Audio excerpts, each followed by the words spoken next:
listening to the Bulldog Hour, getting you inside the Wilson football program with weekly game previews, recaps, highlights, and interviews. Now, here are your hosts, Joe Mays and Justin Raffoff.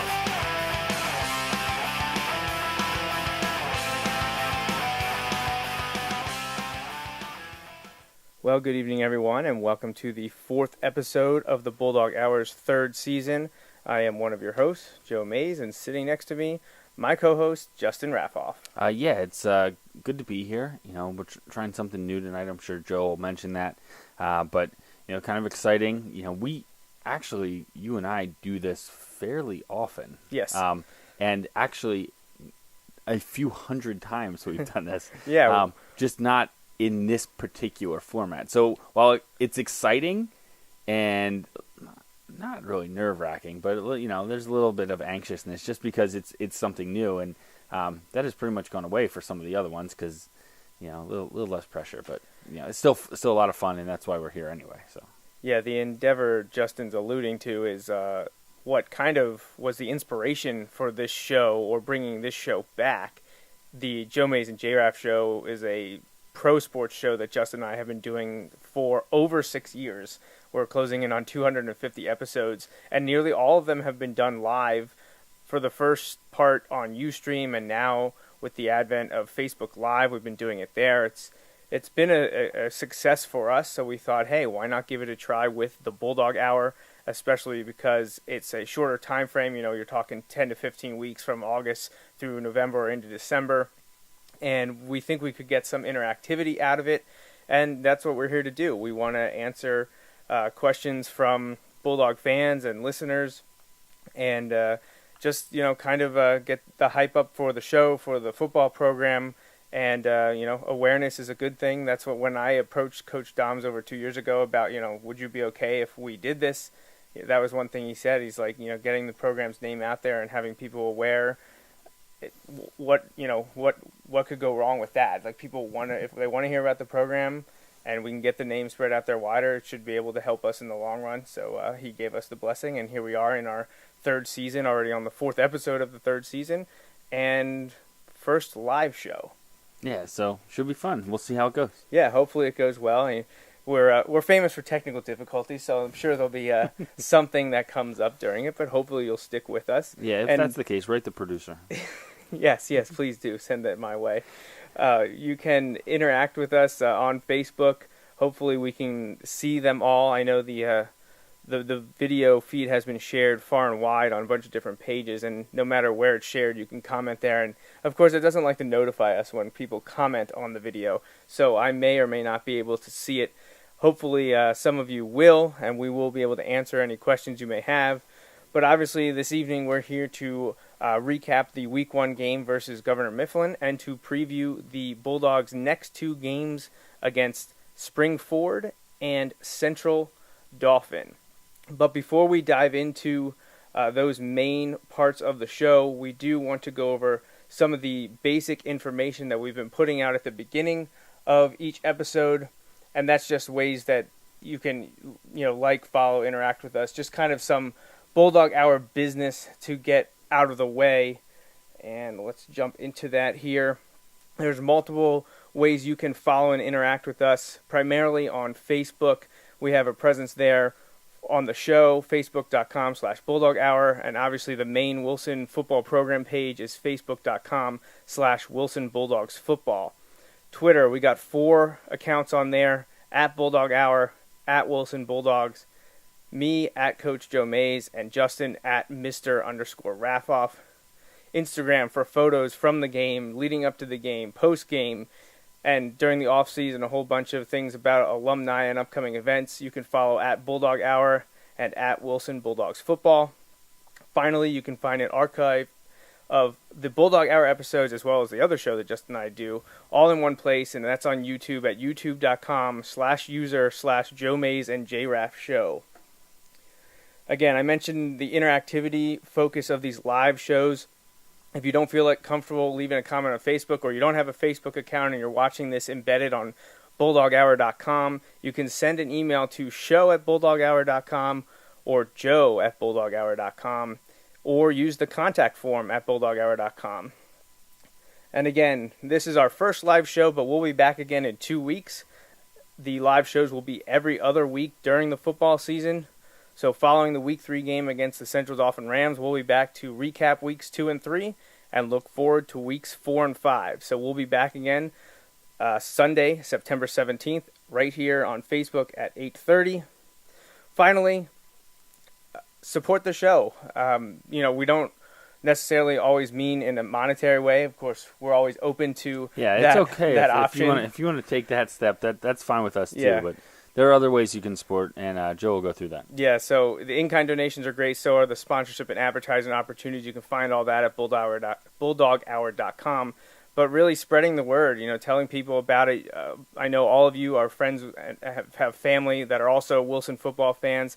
So just let them know that the show's been back and we're doing this live, and we'd love to get more viewers and more hits at the website, and anything that can help our presence and gain awareness for the show is a huge support for us. So please, like Justin said a few episodes ago, like and share and get our name out there. All right, so we're going to discuss the schedule looking ahead here. We already had the 2 scrimmages, Parkland and Reading, and the game against Mifflin, and we said we're going to discuss Spring-Ford and Central Dauphin tonight, but there's a quick look at the schedule for 2017.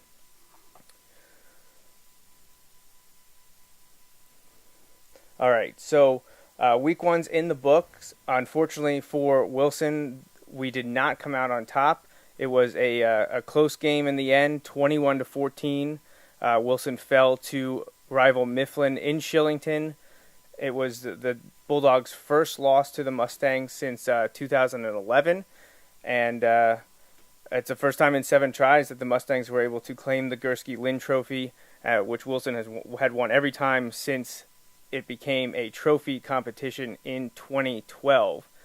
And talking about the discussion for the show with Justin beforehand, we talked about some of the values that we wanted to hit on and how to divert the discussion. And the words that we came up with, coincidentally, all started with the letter P. And everything that we talked about, it kind of all revolved around that. We talked about pride, patience, perseverance, practice, positivity, and the big one that you hit on. Yeah, potential. Right. Because it was there.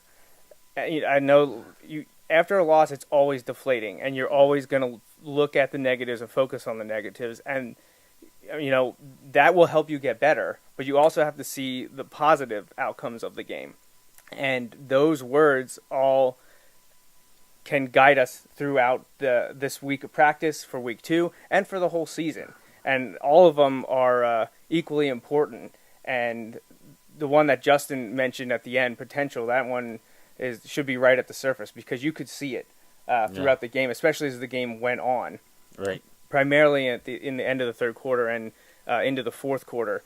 It was a tough game. And I think the big takeaway is, reading comments on Twitter and whatnot is, I think Mifflin felt disrespected at times, that people weren't giving them their due. And I'm not talking about us, us or the team or players or coaches or anything. I mean, like write-ups, right? Media and stuff like that. I think they felt that they were being sold short. But we talked about it on our preview. I talked about it on the Eastern PA football show, that Mifflin is a great team this year. Yeah. And we saw that Friday night. Yeah, I would agree with that. And honestly, I would maybe I would say I understand that viewpoint if that is the case. And again, like you said, not necessarily coming from the team they were playing against. Mifflin was playing against Wilson, obviously, on Friday night, but more just the outsiders.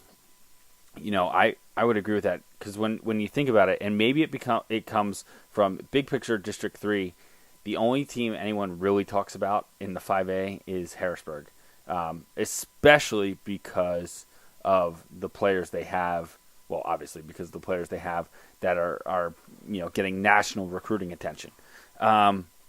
So in terms of 5A, it's kind of at the district level, when people are doing district previews, there's all that. And then it's kind of a weird dynamic in terms of the coverage here, because Mifflin doesn't really get covered by the Lancaster people who cover Wilson, right, even though we're not in that county, because we're going to play all those teams.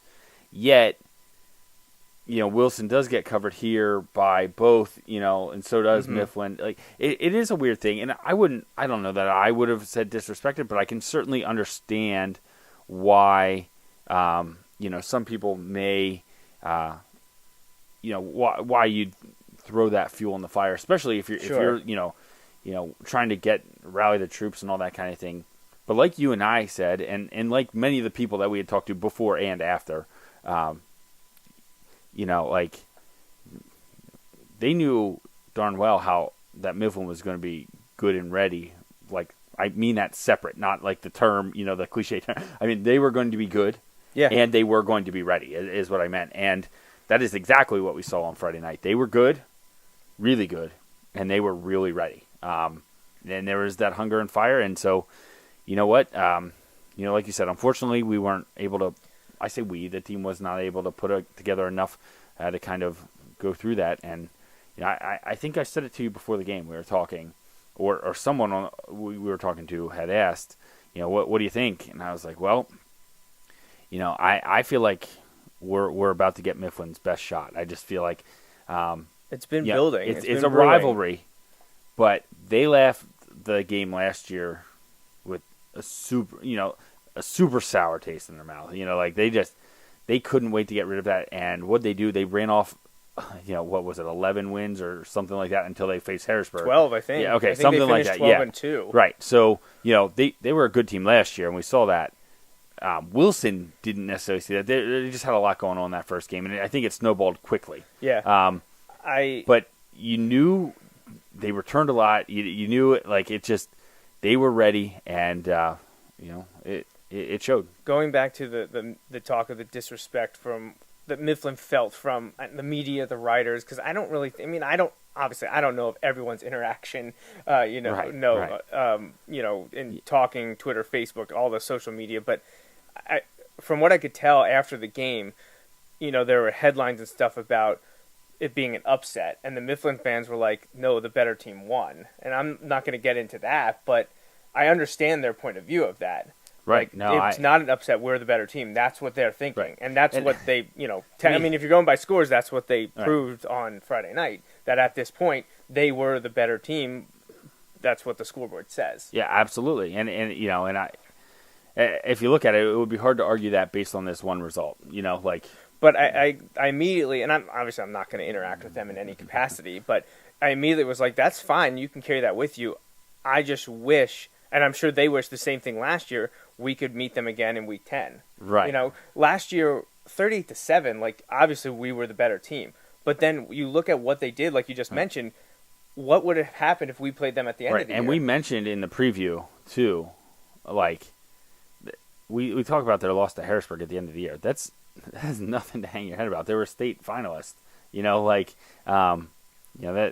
so it's interesting to just kind of try and see how that, will play out. So, For sure. Anyway, it is unfortunate that there isn't the potential to meet again, but anyway, moving on, to some of the specifics here, but yeah, we'll have to see. So here we go. We'll break it down a little bit. Yeah, we got some stats here for everyone, and I already mentioned that was the first time in a few tries that Wilson lost to Mifflin. So stats wise, first downs, Wilson had 12 to Mifflin's 17. Rushing yards, Wilson managed 68. To Mifflin getting nearly 200. They had 198 for the game. Passing yards nearly identical, though. Wilson's a slight edge at 112 to 111. Total yards, Wilson had 180 to Mifflin's 309. Mifflin won the time of possession as well by nearly 4 minutes, 22:03 to 25:57. A little bit of surprising for me when I was getting this together. Wilson was 5 for 11 on third downs, but Mifflin was only 3 for 10. I think they were doing more damage on first and second down, not needing a big third downs. Yeah. And they also were 2 for 4 on fourth down as Right. well. One of the bigger ones, Mifflin was perfect in the red zone, and Wilson had that one missed opportunity where they couldn't score the touchdown and then had a field goal blocked, which we'll get to. And also, looking at the possessions, Wilson only had the ball 9 times on offense. Yeah. The first 5, well, really first 6, and these were all in the first half. Punt, punt, punt, punt, missed field goal, fumble. Then they had the ball just 3 times in the third and fourth quarter, and they got 2 touchdowns, and then the last one was a punt. So it was interesting to me to see that they only had the ball 9 times, and that only 3 came in the second half. Right. But they yeah. made them count. Right. Yeah. And that possession in the third quarter, like you said, they made possessions count there, but they only had the ball once in the third quarter, and that was kind of crazy. Mifflin got the ball to start the second half and did exactly what they wanted to do to start that second half, and that really put Wilson with if their backs weren't against the wall before, which they actually were, then that was really put them in a position that was going to be tough to overcome. Because again, to kind of emphasize the point, it wasn't just that Wilson wasn't quite getting done what they needed to get done. It was that you're doing that against a good team. Mm-hmm. If you're doing that against a bad team and you're just not clicking or you're not focused or something's not right and you fall behind, well, you still have the potential to maybe swing and be that much better than the team you're going against and make up for it. When you're playing a really good team, that's a lot harder to do. So. Mifflin had that long opening drive in the third quarter. Wilson finally got the ball back, and they actually had a decent drive of their own. It carried into the fourth quarter, and finally, with 10:20 to go in the game, Wilson got on the board 21-7. And it was interesting that between 10 minutes and 20 seconds left in the fourth to 6:07 left in the fourth, we went from Governor Mifflin up 21-0 to Governor Mifflin up by 7, 21-14, and Wilson had just gotten the ball back. Yeah. Deep in Mifflin territory. Yeah. Unfortunately, it ended. There was a couple penalties. There was a sack and the punt, and then Mifflin was able to run the clock out. But for that, in game 4.5 minutes, about the Mustang faithful had to be thinking, "Here we go again." Well, yeah, and I personally was thinking, like, is this really happening? We've got a shot. And actually, I started running through the scenarios in my head of, if we score here, are we going for 2? Are we going to try and end this thing? Are we going to try and kick? Like, just not knowing there had been a field goal, mishap earlier in the game. Like, just those things were running through my head because at that point, if they get that touchdown to pull within 1, you have all the momentum. So you can look at that at one of 2 ways. Like, we're going for it. We're just going to try and end this thing right now. Or are you saying they basically were the Spring-Ford game from a year ago? You think they would have went for 2? Yeah, except I think it was kind of like the opposite. I think Spring-Ford was felt that look, we're in second overtime. Like, how long can this thing go? Like, let's just try and end it here. Whereas here, I guess it is kind of the same, where it would have been just like, look, we've got the momentum right now. Let's try and seize it right now and let our defense try and hold them, for the remaining part. I don't know. It obviously didn't come down to that, and I don't know that they would have. It was just running through my head, like, do you do it, or do you say, no, we're just going to try and prolong this game? Because, up until that point, you're just trying to think of ways. You use this term in basketball a lot. We need to extend the game. When you're down, you need to extend the game. You need to, in basketball, that's why they foul all the time. So there's no real equivalent there, but you need quick strikes. You need to get out of bounds. You need those things that kind of quote unquote extend the game in football. Do you just look to extend the game by trying to tie it, or do you? Those things started going through my head. It's not really important or significant now, but I was just wondering what would happen if that would have happened. So it might be a question to ask sometime. It would be, but I honestly don't think we'd get a straight answer. We also weren't going to ask it Friday night. No, we've gone through that before. Yeah. If you haven't caught one of our recorded shows before, we don't do post-game interviews. We do post-game interviews after wins. Yeah, we just try and stay out of the way. So, yeah. So there were certainly no interviews going to take place. For people that know us, we are very, very cynical and pessimistic people. But the one place that we kind of go against that is Wilson football. Yeah. And you've done that now twice in basically two of the last 3 games, because we talked about this before, but last November in Hershey, the district championship game at halftime, Wilson's down 14-0. You came down, we talked about it, and you said to me, think about who you're going to interview, implying that Wilson's going to win. And I was just like, okay. You did kind of look at me like... I was a little... Why'd you say that? I was like, wow, man, that's a lot to put out there. Right. But, it sounds good to me. Yeah. And, Wilson stormed back, and obviously we had post-game interviews. Just Friday night, you texted me from the box during the second half, so who do we want to interview? And I think at the time it was 21-0. Right. So I was even like, wow, man, he's really putting it out there. And then... but I texted you back. You responded. I texted you back. And do you remember who I said? I think you said... I gave you 2 names. I think you said... I know you said Weller for one of them. Did you say Urick is the other No, one? it was McAndrew, actually. Oh, that's it. Yeah. And as the fourth quarter played on, until the last few minutes, I not only did it look great for you to ask me that question, my response was even better. Yeah. So let's go through the player stats. What could have been, right? Hey, But let's go through the player stats from the game before we get to the highlights, and then we'll move on to our Spring-Ford and Central Dauphin previews. So player stats, senior quarterback Connor Urick was 7 of 16 for 112 yards and a touchdown. He also had 9 rushes, but due to the sacks, it ended up being from negative yardage. Senior running back Iggy Reynoso went 22 times for 73 yards and a touchdown, averaging just a hair over 3 yards per carry. He also had 1 catch for negative 4 yards. The two receivers that stood out were on big passes that you should see in the highlights. One to senior Trevor Tanga for 42 yards, and one to the aforementioned senior Sean McAndrew for 42 yards as well. Defensively, 2 players that stood out on the stat sheet and in the game. Senior outside linebacker Andrew Weller had 8 tackles, a fumble recovery, an interception, a pass breakup, and a blocked kick. And sophomore Nate Keller had 6.5 tackles, 3 for loss, and a forced fumble. So I texted you, we talked about it, who do you think the player of the game should be? And obviously, people will be like, well, isn't a Mifflin player? Because it's the Bulldog Hour, and we pick Wilson players. Right. People have asked me that all the time, like in losses. Now, granted, that doesn't happen a lot for the Wilson team. There aren't that many losses that we have to cover.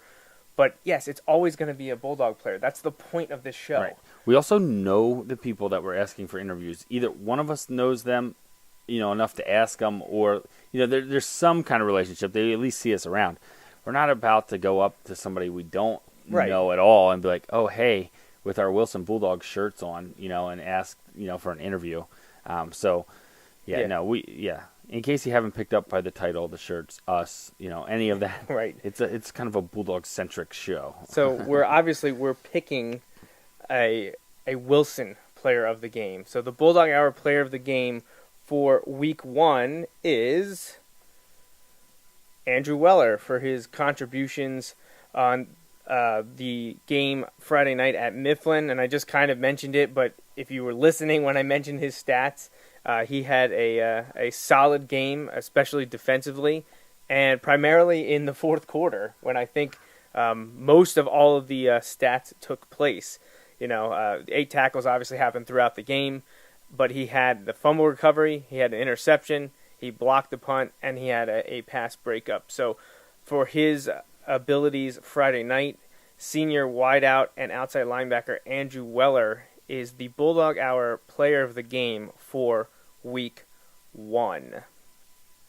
All right, well, let's take a look at some of those plays from the Mifflin game. And now the highlights will have as many of the scoring plays as I could get, both Wilson and Mifflin. It is just kind of a highlight from the entire game.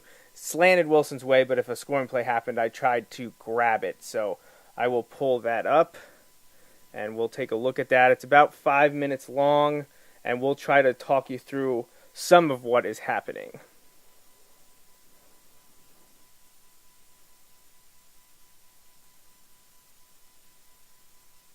That's good. There we go. All right. Let's check it out.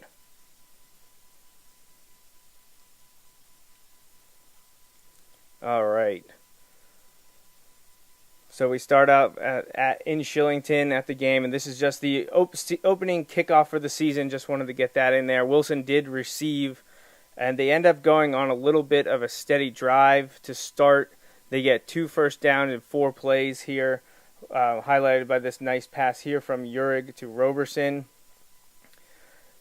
Gained about 8 yards. I threw some of my pictures in there because I was just playing around with the software. I thought it looked pretty cool. Hey, why not, right? Yeah, why not? A nice little run by Iggy here. Pick up a first down. Wilson looks rolling. 2 good positive plays. And here again, another nice run from Reynoso. Pick up about 8 yards here. And then Wilson had a couple incomplete passes, one of which is shown here in the highlights. Nice scramble by Uhrig to keep things alive. And oh no, this is the Uhrig scramble play to pick up the second first down. So Wilson's already got 2 first downs. And here now we get to the incomplete passes, both which were very close and obviously could have changed the game completely. We see a deflection here, and then there was another deflection on the next play. Wilson punted, and now Mifflin got the ball. And one of the first drive had a little bit of a miscue in the secondary to give Mifflin one of their 2 big plays on their opening drive. The next resulted in a touchdown. Now, the following Wilson drive was a 3-and-out, but the biggest thing was Wilson had their punt partially blocked and gave Mifflin some great field position. Thankfully for Wilson, Governor Mifflin turned the ball over on downs, but after a Wilson 3-and-out, Governor Mifflin started at Wilson's 33, and within 4 plays, they were inside the 10 and scored on the first play of the second quarter. The Wilson offense started to move here now from their own 20 close to midfield. And they get to the Governor Mifflin 3 within 7 plays, thanks to that 42-yard pass from Uhrig to Tenga. They got to 1st and goal, and after a couple incompletions, they led to this field goal attempt, but it is blocked. So it's still 14-0 Governor Mifflin. Then we get to Weller's interception, a nice deflection by Isaiah Gilmore. Weller ends up with the interception. Unfortunately for Wilson, the next play from scrimmage was a fumble, and the Mustangs recovered. Now we're getting to the end of the second quarter, close to halftime, and there were a couple Mifflin plays here. They were attempting to get a few more points before half, and it wouldn't end up happening. But there was something here, and I highlight here. You can see quarterback Cameron Wolf turn around and spike the ball behind where he was standing, and Coach Doms and Coach Palms are yelling at the refs because, well, that's a fumble, folks. That's not a spike. That is a fumble. You have to throw the ball forward, and there's Coach Doms talking to the refs at halftime to let them know. Wilson kicked off to start the second half. Governor Mifflin started their own 31, and 14 plays later, they were able to punch it in and make it 21-0 Mustangs. It seemed like Wilson would wake up and begin to respond. They go march on a 12-play drive, including this 42-yard pass from Uhrig to McAndrew to get Wilson to the Governor Mifflin 10. And 3 plays later, the Bulldogs would get on the board with a 10-yard Uhrig to Johnson touchdown pass. So things started to get pretty hot here. We're in the fourth quarter. After the kickoff, Governor Mifflin got a few firsts, and then Wilson forces the punt, which is blocked by Andrew Weller. Wilson I think Mifflin actually ends up recovering the ball, but obviously because it went so far backwards, it's the Bulldogs' ball. 4 plays later, set up by a beautiful 13-yard rush by Iggy Reynoso. He gets the call and is able to cut the Mifflin lead to 7 on this play. Now we're down, I think we're about the 7-minute mark or so left in the game. Wilson kicks off, thankfully for the Bulldogs, to give them a little more momentum. The first Governor Mifflin play is a fumble. Now, they attributed this as a forced fumble to Nate Keller, but I think it was a bad handoff between Wolf and Ross, but recovered by Weller. Here's the infamous now deflected reception that is called back, It was a great effort by McAndrew, and Tenga unfortunately got called back. Wilson ended up punting. Governor Mifflin runs out the clock, and the final score is 21-14, favor Governor Mifflin. So those were the highlights of the game, and you could really see Wilson getting that momentum at the end of the third quarter as they got that drive together, and were able to punch it in, and then all of a sudden everything started going their way. And it looked to be the case when on that deflected pass caught that Wilson's going to do this, because now they're at the 10 or the 5 or something like that. They're at the 5 with about 6 minutes to go, 7 minutes to go, whatever it was. And it would have been having outscored Mifflin 21-0 in 4 minutes. 4 minutes time. All that work being, Mifflin kind of doing whatever they want for the first 3.5 quarters of the game. Well, 3 quarters, I guess, because it was the first half of the fourth quarter. Right. But yeah, it's one of those we talked about. Mifflin was ready to go. A lesser team, and they're probably able to kind of overcome that. Overcome some of those things that didn't work. But I think they're. I think if we go back to some of those words you mentioned at the beginning, perseverance. There were a lot of times where guys could have hung their heads and given up in this game, especially when you go down 21-0. It's the fourth quarter. They easily could have given up, and they certainly didn't do that. We saw that. There's potential. We saw. You could look at that small scale. Oh man, we were just a play or two away. Right. And that's a dangerous game because Mifflin could be like, we were a play or two away from breaking it wide open. It's not, but it's not about making excuses. It's about pointing out facts. And you can point, to play devil's advocate, you could point at Mifflin saying that call should have gone a different way, or if he would have caught this, or he would have made this. There's both sides to it. Absolutely. But obviously, we're taking the Wilson side of this. And talked about we're moving forward with it. We're like, absolutely. The potential is, look, if half of the 50-50 plays, as you and I kind of refer to some of these things when we're talking about them, if we get half of those instead of maybe a quarter of those, or we get, just an increase, I don't really know the breakdown of what we looked at, but if we saw an increase in that, if we get 1 or 2 more of those to go our way, how does that turn out? And not for this game that we're looking back. We're not trying to be revisionists here. We're talking about going forward. The next opportunity we have, maybe we can, force that sack, or make that protection, or make that grab, or any of those things. How can that help us moving forward? And that's where I think the potential, the perseverance, the pride, all those came into play, and you saw those on display in the fourth quarter. I know the outcome wasn't what we wanted it to be. And I certainly know it's not what the players and the coaches wanted it to be. Sure. Their hearts are so into this, and I really feel for them. But you know what? That's where you have to step in and be like, all right, well, there's nothing I can do about that last game except learn from it and get better for the next game. And so hopefully they use some of that to get ready for next Friday night. Wilson lost in all 3 phases the first 3 quarters. For a 4-minute in-game period, they won all 3 phases. Right. We heard Coach Doms mention in the preseason interviews what was the biggest issue facing Mifflin. Like, for us to face Mifflin, they already had a game under their belt. Right. They already went through these motions. I was getting texts and messages during the game, especially the first half, when we have a field goal blocked and a punt blocked. Right. And somebody gave the quotes, and it was all over the place with Doms. He talks about it with us. He talks about it with the newspaper. He talks about it with the news crew when they come around. He was scared to death of special teams because you can't simulate that in practice, right? It's too risky. It's hard to do. It's just one of those things that's really hard, and so you learn that in-game experience, and it showed in the first half, and it improved in the second half. We got some of that back, but we were able to block a punt then, right? But at the same time, it was tough. So I hope that they're able to learn from it, even though, it's not fun, to lose that opener and to lose to your rival and those things. But you know what? It's a good team. And so, much like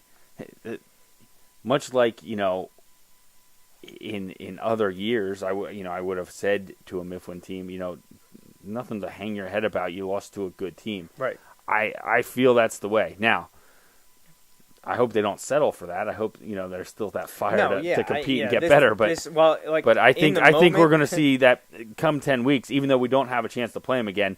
Mifflin's going to have their sights set on some higher aspirations as well, and I hope Wilson's in that same position. Right, and I fully expect. Well, I was going to say I fully expect them to be 12-1 or whatever it would be, because Harrisburg is just, I think, on another level. It is. I just think it'd be tough to see Mifflin beat them, and we're talking probably the district championship. But that's not a statement about Mifflin. No, that's a statement about Harrisburg. Honestly, if Harrisburg falls short of the state championship game, maybe not a state championship, but short of the state championship game, Archbishop Woods their season is probably not a failure, but it would be a disappointment. Yeah, failure is too strong, but disappointment it would be. They made it last year. They returned their best players.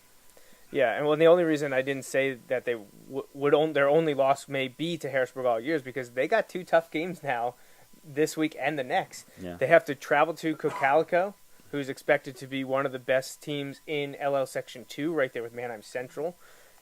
And then the next week, they have to travel to Manheim Township, who just beat a team that we're going to be talking about here in a minute. Yeah, So Mifflin has a tough opening schedule, just like Wilson does, and we'll know a lot about the Mustangs here when we do our next show, for sure. Yep.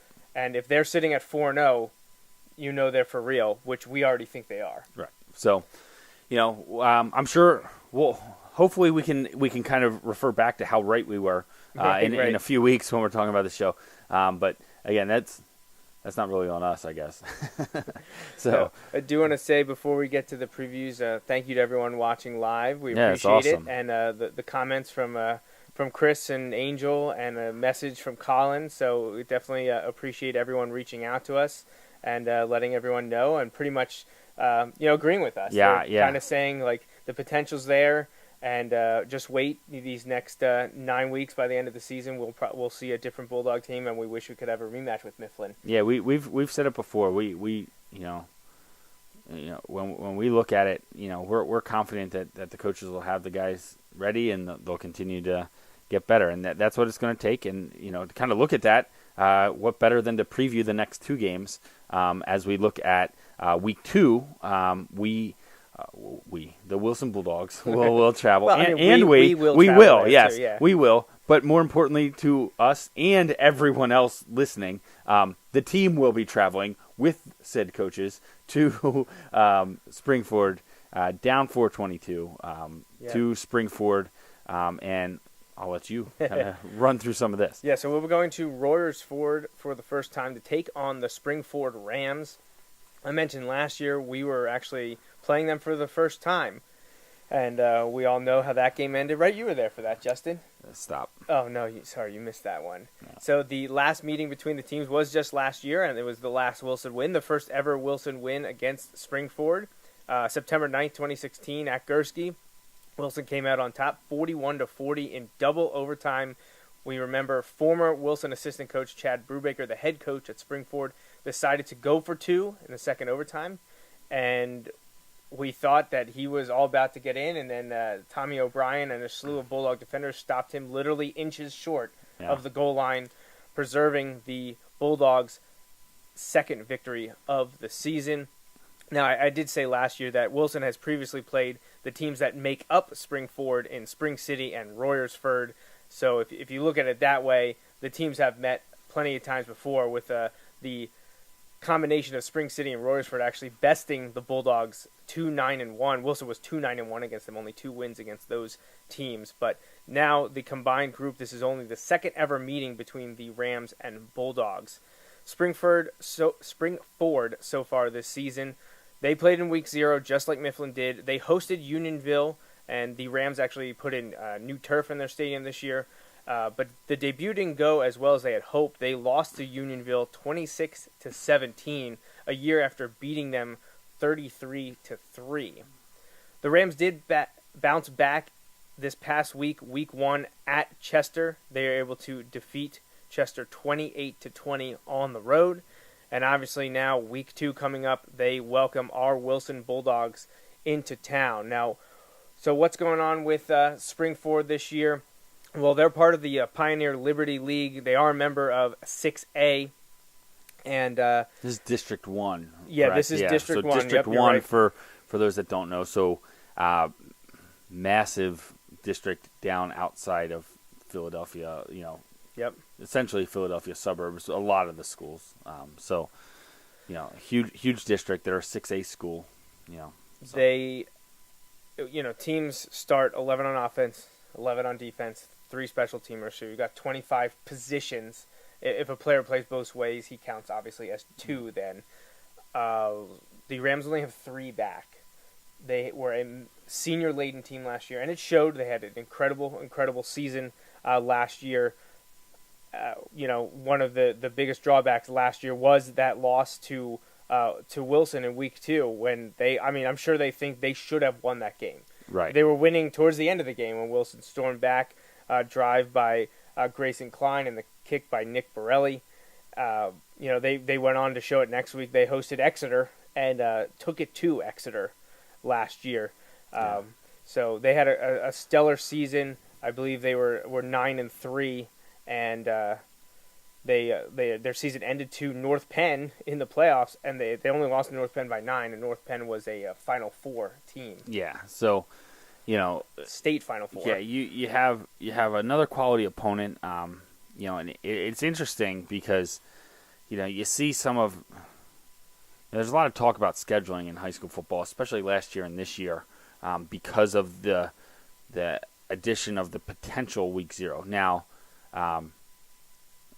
Spring-Ford and District 1 schools really weren't given much of a choice because their district kept the 16-team format for the playoffs. Right. So unless they want to play 9 games and try and make districts on that, right, then they have to play week 0 if they want to get their 10-game regular season in, which more or less is what's going to happen in District 3 coming up as well. So not exactly the same, but it's very similar. So, you look at it, when it'll be interesting to kind of see how this game plays out. It's traveling, it's a new place. We talk about the routine. When you travel to the league places, or even many of our non-league games, like when they travel to Central Dauphin, like last year. Yes, it's an away game that they don't play at a ton, but most of the kids have played there because they've been in the rotation a number of years now. Same thing with at Mifflin. A large number of those kids have played at Mifflin 2 years ago. Not a large number, but a decent number. So, you get through this. Not many of these players, I don't think, have played at a game at Spring-Ford. Maybe, I doubt it, even in youth football or something. But actually, I know that the seniors that played at West played at Spring-Ford. Hey, there you go. Because there you go. I took them down there with Coach Fernsler in 2013. We did win that game. Not that means anything when you get to high school, but yes. So a few of those players have been down to Spring-Ford. Connor Urig among them. Trevor Tenga as well. Some of the players with me on the West squad, Nick Drake, Peter Shookman. Those guys went down, and it was a hard-fought battle, but they were able to beat the Spring-Ford middle school Rams. So cheers to that. So, all right, so looking back at the team for this year, the Rams returned 3 starters, all of them on offense, none on defense. The quarterback is back. That's a huge thing. T.J. Perging, senior quarterback. Noah Silva, a big offensive lineman, returns. And Justin DiFrancesco, he's one of their athletes on offense. So they've got some firepower back on offense, but they returned no one on defense. Right. They're slotting in all new guys or some rotational guys that didn't start last year. They had an incredible 2016, putting up almost 42 points a game, allowing just 13. But, graduation hit them quite hard. So, look forward to a bounce-back game for the Bulldogs. And they'll be, we're heading down there Friday night to take on the Rams. Yeah, it'll be interesting to see. Hopefully, Wilson can address some of those things we talked about earlier, and and show some growth in this next game. And you hope for a positive result, but you also hope to see that growth. So, excited to get down there. I'm sure the players, sure they're kind of licking their wounds, from a tough game, but you know what? It's right now. It's Sunday. We're doing a live show, so I can even say what day it is. It's right. Sunday, and we can, let's move forward. And I'm sure the players did today. I'm sure. For sure. Well, they may be sitting in films right now. Yep. For getting ready and looking back at Mifflin, looking ahead to Spring-Ford. But we're done looking ahead to Spring-Ford. We're actually going to jump to week 3 now. Yeah. And the Bulldogs will finally be at home. We get to return to Gursky for the first home game of the 2017 season. It will be Friday, September 15th. And this will be the 9th all-time meeting between the Bulldogs and the Rams. CD leads the series 5-3 with their win last year at Speed Ebersol Stadium, 24-6 on September 16th. Wilson's last victory in the series was a famous one on November 29, 2014, at Hershey in the District 3 Quad A championship game, where Wilson came out on top 21-10.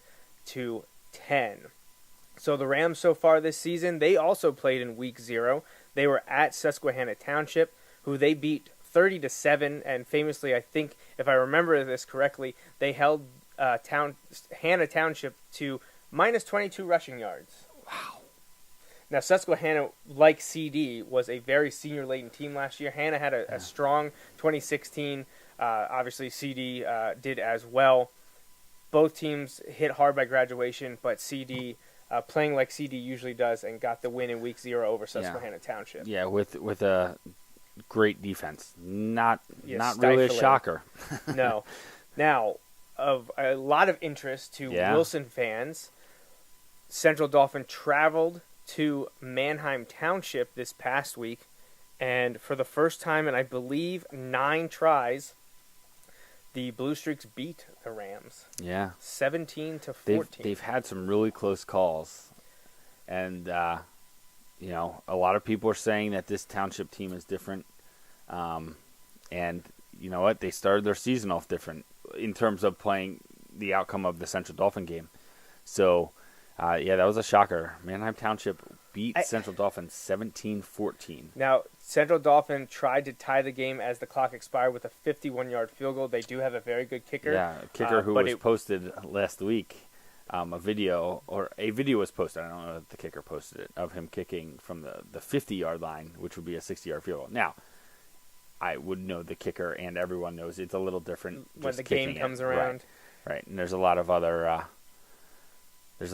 factors that go into play there. But all that being said, the 51-yard field goal was no good, and Manheim Township won 17-14. So that definitely catches everyone's attention. For sure. Couple things. One, that it was a close game. So in some ways it tells you, quote unquote, a lot, but in probably more ways it doesn't really tell you anything you really didn't really know. Because you look at it, last Thursday, we would have said Manheim Township and Central Dauphin are both going to be good. Right. And what did this game tell us? Yeah, they're probably both good. So we're going to have to, wait and see. Manheim Township, we don't have that, yet. That's way down the road. A lot of things can change or, develop between now and then. A lot can change between now and 2 weeks for the Wilson Central Dauphin game. But, when you talk about in terms of outcomes, Central Dauphin's done until the Wilson game. They are on bye this week. Right, and that was mentioned in the preseason interview with Coach Doms. We talked about, Mifflin and Spring-Ford having a game in hand before Wilson comes to town. Well, Central Dauphin should have, except they took their bye, or they slotted with their bye in week 2. So now Wilson, by the time of this matchup, will have had 2 games under their belt, and Central Dauphin have been sitting around, obviously practicing. But Coach Dom said that he felt that was a disadvantage for Central Dauphin. So we'll see what happens. So let's talk a little bit more about the Rams here as we wrap up the first live episode of the show by finishing with the Rams preview. We talked about where they're at right now. They are idle this week. Their head coach returns, Glenn McNamee. He's been there a while. Stellar coach. They play in the Mid-Penn Conference, the Commonwealth Division there. They're a 6A team, and they had a strong 2016 season last year, going 10-2. They tied for first place in their league They're putting up nearly 30 points a game, surrendering just under 13, and it's a state-of-the-art, top-tier District 3 program. Yeah, year in, year out, they are, right there at the top of the biggest division in a really good district. They're in a really good league within that district. I think everyone, that we talk to, what you're going to get when you go against Central Dauphin. You're going to go against a really good football team, and it's going to be a brutal game. We saw that last year. 24-6. I think you and I would say it felt closer than that in ways, but yet at the same time, like Central Dauphin, kind of wasn't really in question, right. late in the game. But all of that being said, it's a different year. You mentioned, teams lose guys, have to replace guys moving in, and Central Dauphin had to do that in the middle of the season last year. But that's a different story. Right.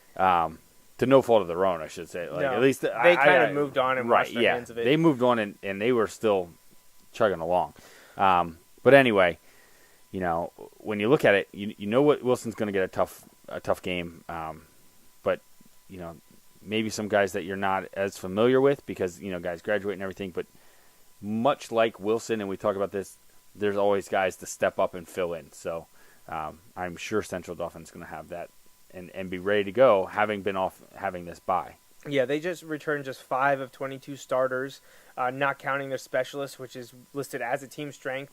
Excellent kicker and punter is back, so you got to be expecting good special teams from the Rams. Biggest weakness, similar to what we said about Spring-Ford, few starters are returning, just 5 of the 22.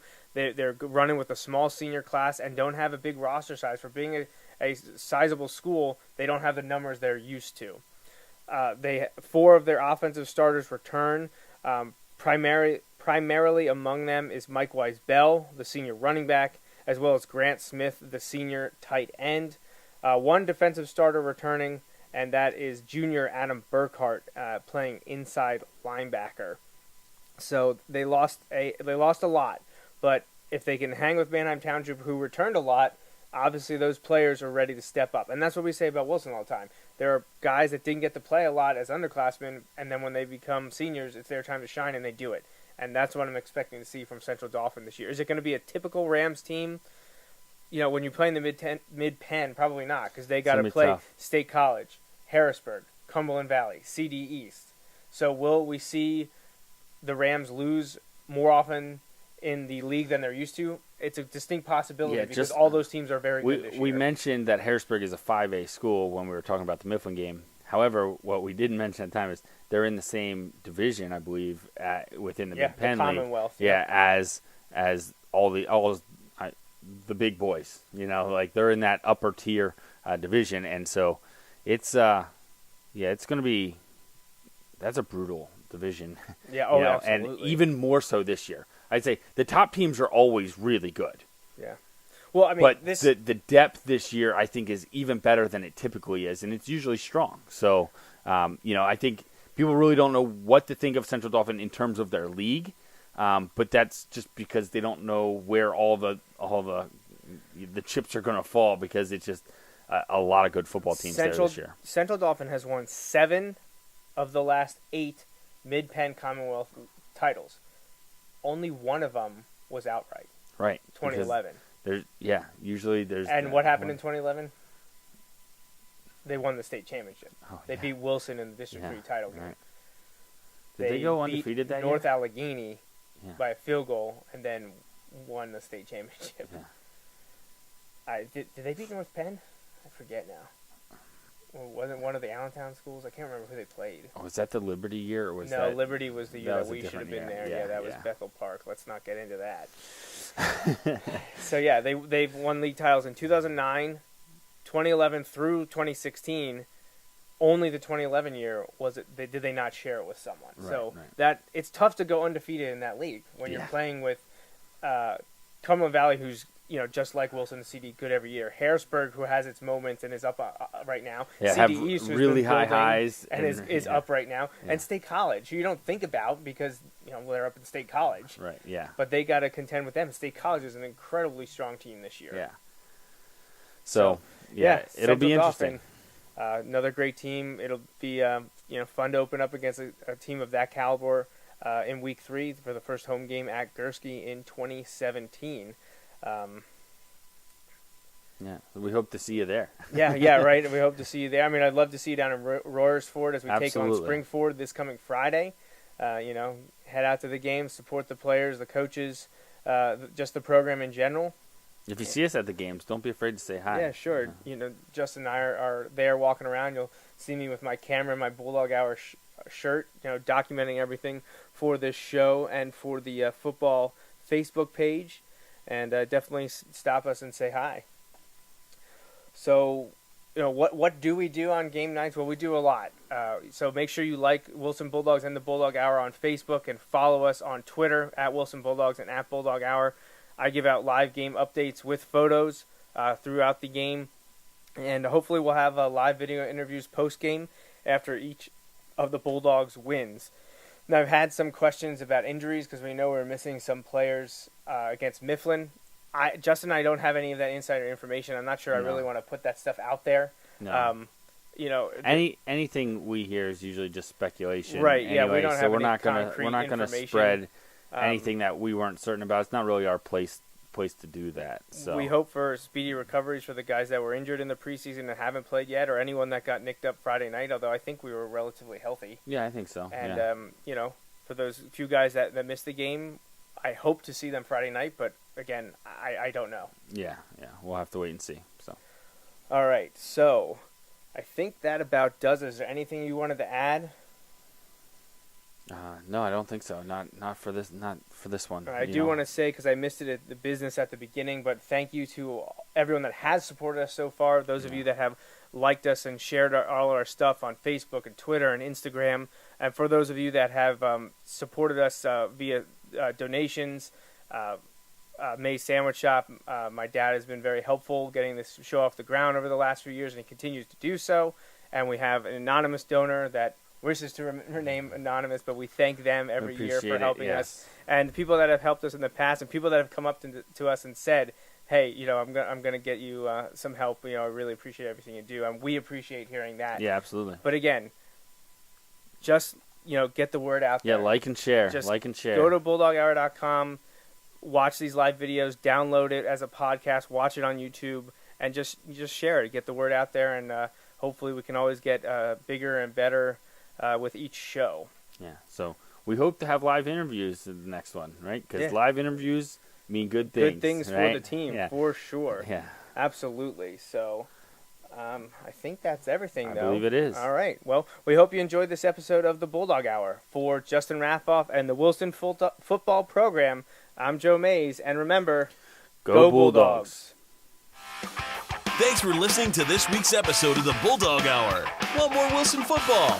Follow the show on Facebook, Twitter, and Instagram. Subscribe to the podcast on iTunes and SoundCloud. Or visit www.bulldoghour.com. The Bulldog Hour is a featured program on jmnjrradio.com.